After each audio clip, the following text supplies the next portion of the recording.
Good morning everyone. Good morning from another beautiful day. আলহামদুলিল্লাহ আরো সুন্দর একটা দিনের শুরু হয়ে গেল। বাজে হচ্ছে সকাল 9:30। মানুষ যে যার মতো করে তার কাজে বের হয়ে পড়ছে। আমিও যথারীতি আমার কাজে বের হয়ে পড়লাম, অফিসের উদ্দেশ্যে রওনা হলাম। ঈদের আর সামান্য কয়টা দিন বাকি। ইতিমধ্যে অনেকে প্রিপারেশন নিচ্ছেন ঈদের ছুটিতে গ্রামে যাবেন।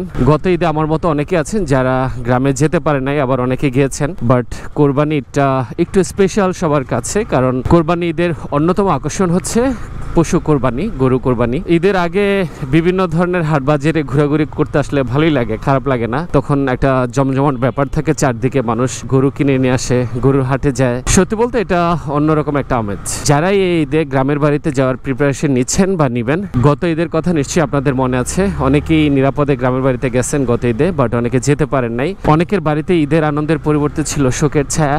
গত ঈদে বিভিন্ন সড়ক দুর্ঘটনায় অনেক মানুষকে জীবন দিতে হয়েছে। হয়তো এখন থেকে অনেকে একটু একটু করে প্রস্তুতি নিচ্ছেন যে মোটরসাইকেলে করে অনেকে বাড়িতে যাবেন। বাট কয়েকটা জিনিস একটু সিরিয়াসলি মাথায় রাখতে হবে। তার মধ্যে উল্লেখযোগ্য হচ্ছে যে মোটরসাইকেলে করে গ্রামের উদ্দেশ্যে রওনা হন, অবশ্যই রওনা হওয়ার আগে আপনার বাইকটা একটু সময় হাতে করে নিয়ে একটু সার্ভিসিং করিয়ে নেবেন। একই সাথে অনেকেই দেখলাম ওই যে বাটির মতো প্লাস্টিকের হেলমেট মাথায় দিয়ে এই লং ট্যুর দেন। অনেকে 200-300 কিলোমিটার চলে যান। আবার অনেকে আছেন যারা কোনো ধরনের হেলমেটই ব্যবহার করেন না। পাশাপাশি অনেকে আছে 2 থেকে 3 জন আরোহী, এমনকি মাঝে মধ্যে 4 জনও দেখা যায়। ব্যাপারটা আসলে খুবই দুঃখজনক, এই কাজটা করা যাবে না। এবং অনেকেই দেখলাম যে ছোট ছোট বেবি ক্যারি করেন। এটা খুবই ঝুঁকিপূর্ণ একটা কাজ, কারণ বাইক যদি কোনো দুর্ঘটনার শিকার হয় তাহলে বাচ্চাদের প্রোটেকশন নেওয়াটা খুবই টাফ।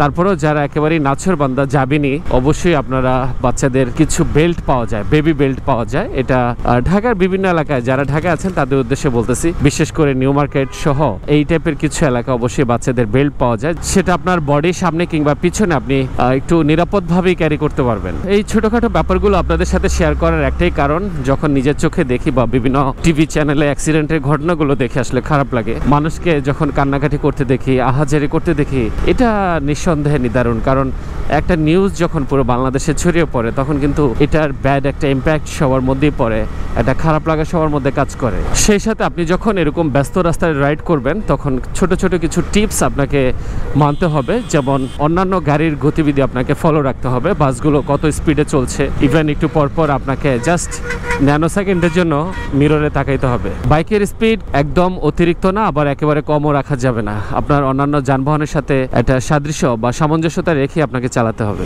যাই হোক, যারা এই ঈদে বাড়িতে যাচ্ছেন তারা প্রত্যেকেই এই বিষয়গুলো মাথায় রাখবেন এবং পর্যাপ্ত সময় হাতে নিয়ে একটু সাবধানে সতর্কতার সাথে চোখ কান খোলা রেখে তারপর রওনা হবেন। আমি জানি প্রত্যেক রাইডার ভাই দিন দিন সচেতন হচ্ছেন এবং অতীতের তুলনায় তারা অনেক বেশি কনসাসলি রাইড করেন, পিলিয়ন নিয়ে রাইড করবেন, তারা অতিরিক্ত সাবধানতা অবলম্বন করবেন।